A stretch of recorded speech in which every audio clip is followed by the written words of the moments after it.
Malika was just 18 when she got married to Ayo, a tall, proud man from Ijebu village.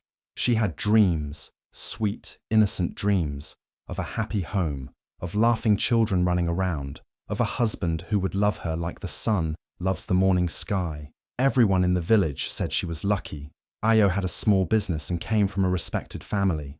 Malika left her father's small mud house and stepped into Ayo's cement home with hope in her heart and stars in her eyes. In the first few weeks, everything felt like a dream. Ayo smiled often, brought her sweet oranges from the market, and even sang to her sometimes when they sat under the mango tree at night. Malika felt safe. She would sit with the neighbor women, giggling about her husband, praising his deep voice and his strong hands. A few months into the marriage, Malika became pregnant. Ayo was quiet when she told him the news, but she thought he was just nervous. 9 months passed. On a rainy afternoon, Malika gave birth to a baby girl. The nurse placed the tiny crying child in her arms, and her heart burst with joy. "Her name will be Zuri," she whispered. But Ayo didn't smile. He stood at the corner of the room, arms crossed, jaw tight. No congratulations, no warm hug, just a cold, distant stare. That night, while Malika held their daughter close, Ayo slept on the floor, facing the wall. Her dream had just begun to crack, and she didn't even realize it. 2 years passed. Little Zuri had started walking and talking, calling out Mama and Papa, with pure love in her voice.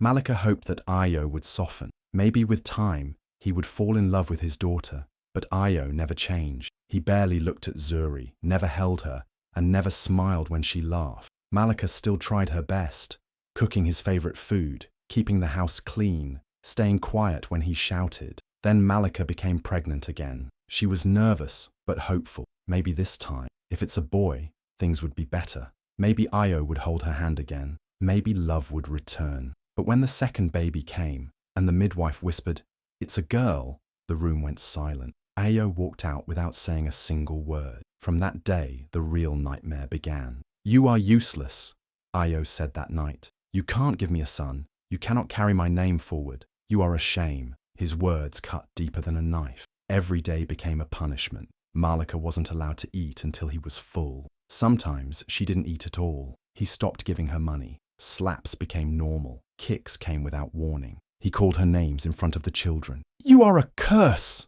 he would shout, while little Zuri and newborn Abini cried in the corner. Malika wiped her own blood in silence. No one came to help. The neighbors heard everything, but they stayed quiet. In Ijebu, a man's house was his kingdom, and in that kingdom, Malika was slowly breaking, piece by piece. Ayo had turned cold, like a stone. Everywhere he went, tea shops, village meetings, even funerals, he would complain loudly, "This woman brought only misfortune into my life. 2 daughters, no son to carry my name. She is useless." People would nod or stay silent. No one had the courage to tell him he was wrong. In that village, having only daughters was still seen as a curse by many. And Malika, she heard every word through whispers and stares. At home, things got worse. Zuri and Abeni, still just little girls, could feel the pain even if they didn't understand it completely. Zuri would watch her father shout and throw things. Abeni would run to Malika's lap and cry quietly. They saw their mother's bruises, her silent tears at night, her prayers whispered into the dark. They saw how she smiled for them during the day, but how her eyes were always tired, always waiting for another storm. Ayo never hugged his daughters. He called them burdens. When Zuri showed him her school drawing, he tore it in half. When Abeni tried to hug him, he pushed her away. "I don't need daughters," he'd say. "They eat your food and leave your house. Worthless." But Malika never let that hatred touch her heart. She held her girls tight every night and said softly, "You are not burdens. You are blessings. One day you'll shine so bright that the whole world will see." But deep inside, her soul was tired, and her daughters were learning, far too young, what pain looked like by watching their mother break a little more each day. No matter how many times Ayo hit her or shouted at her, Malika's love for her daughters never changed. In fact, it only grew stronger. She held them a little tighter, kissed them a little longer, and smiled for them even when she was hurting inside.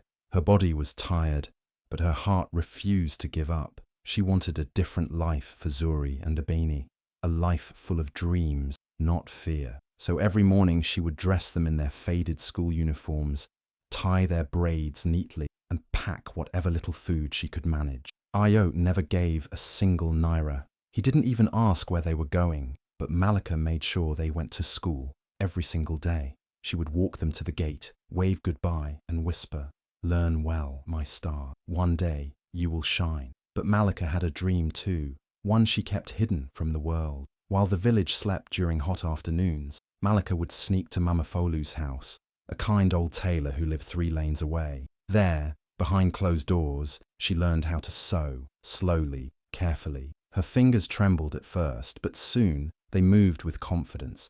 She stitched tiny cloths, mended old shirts, even made baby frocks from scrap.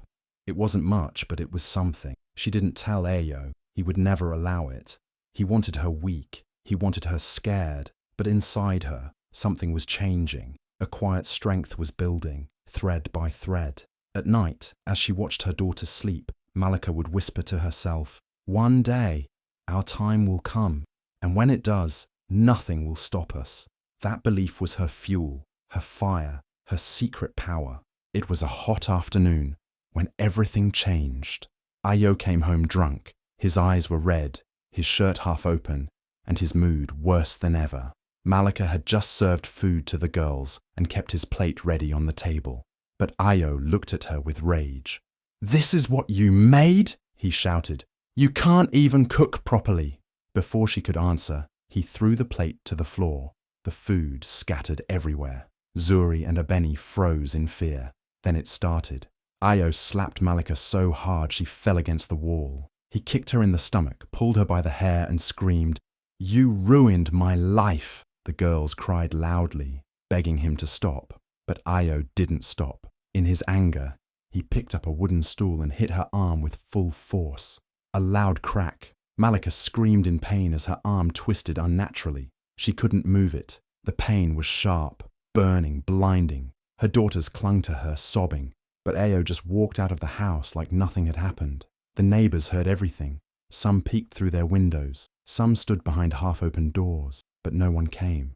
No one knocked. In Ijebu, men's anger was not questioned, and women's pain was often ignored. Malika lay on the floor, crying softly, holding her broken arm with the other hand. She wanted to go to the police, to scream for help.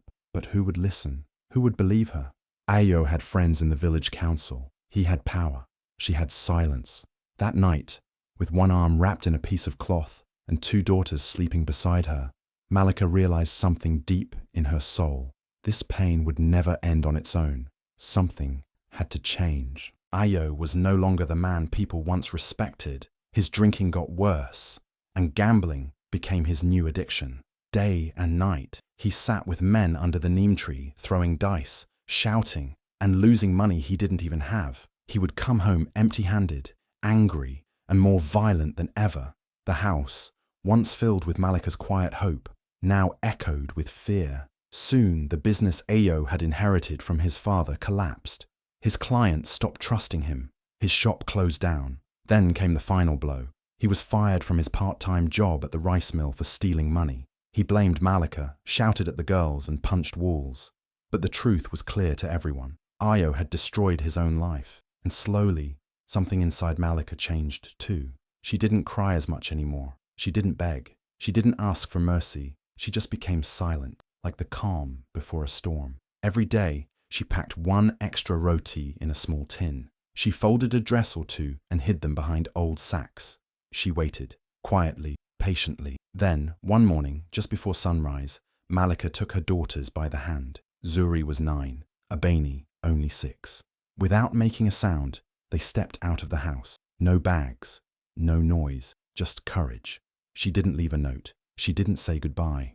Ayo was snoring in the other room, smelling of alcohol and failure. Malika walked away from the only home she had known as a wife, not because she had somewhere to go, but because staying would have killed her spirit. With nothing but her broken past and a tiny hope in her heart, she began her journey towards something new, something free.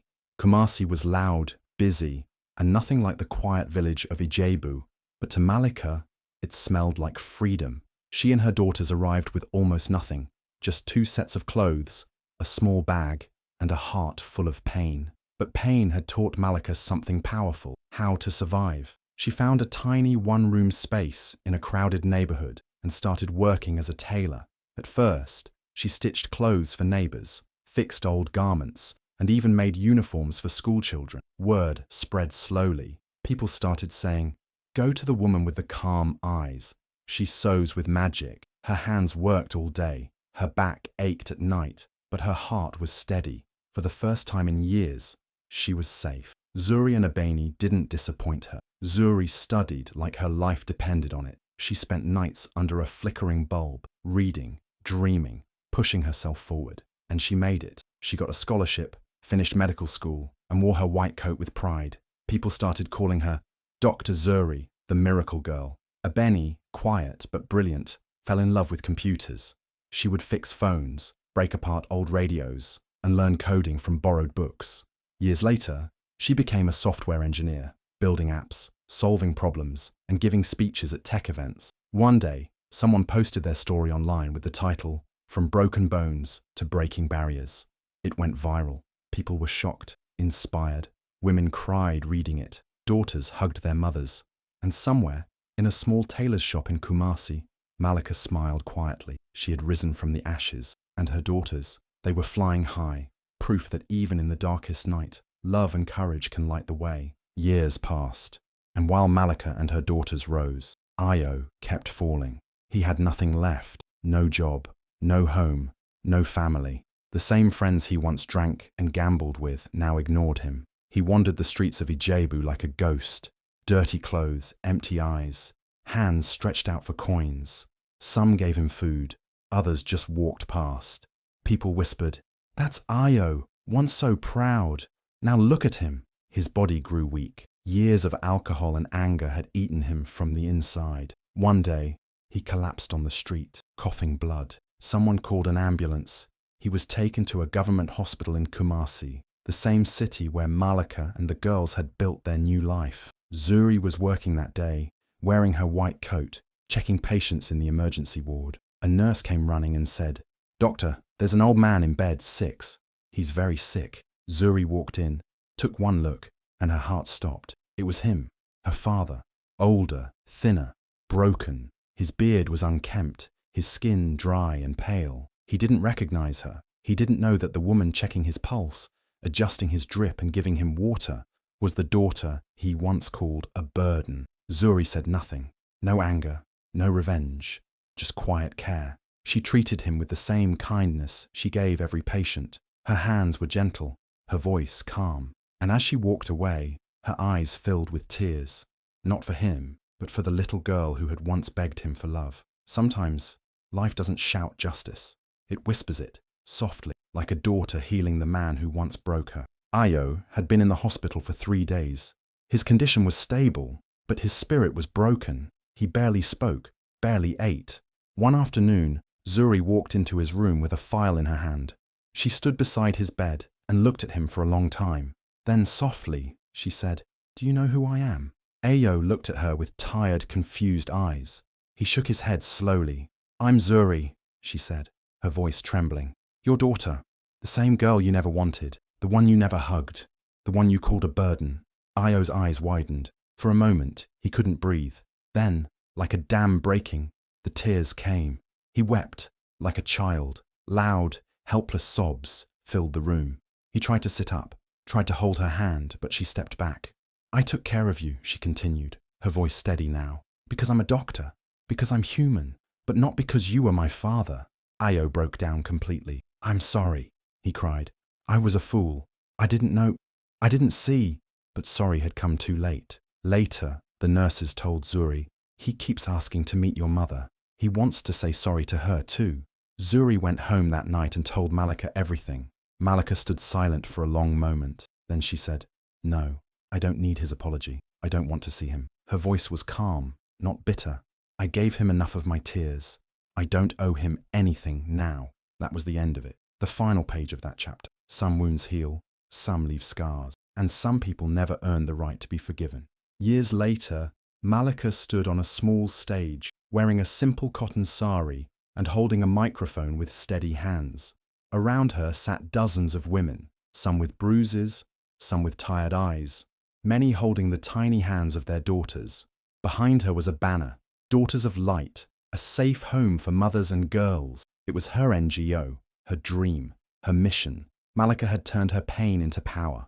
With the little money Zuri and Abeni donated, and the help of a few kind people, she opened a small center where abused women and their daughters could live, learn, and heal. They were given food, shelter, education, and most importantly, dignity. As she spoke to the crowd, her voice was clear, full of fire. People used to say a girl is a burden, that she brings no light. But today I tell you, my daughters saved me. They gave me strength, courage, and purpose. A girl is not weak. Your thinking is weak. The crowd clapped. Some cried. She looked at the young girls sitting in the front row and smiled. You are not born to suffer. You are born to shine. That video of her speech was recorded on a phone. It spread like wildfire on social media. Millions watched it. Thousands shared it. And somewhere in a corner of the world, a little girl told her mother, "One day, I'll be like Malika," because some stories don't just end. They begin again, in someone else's courage.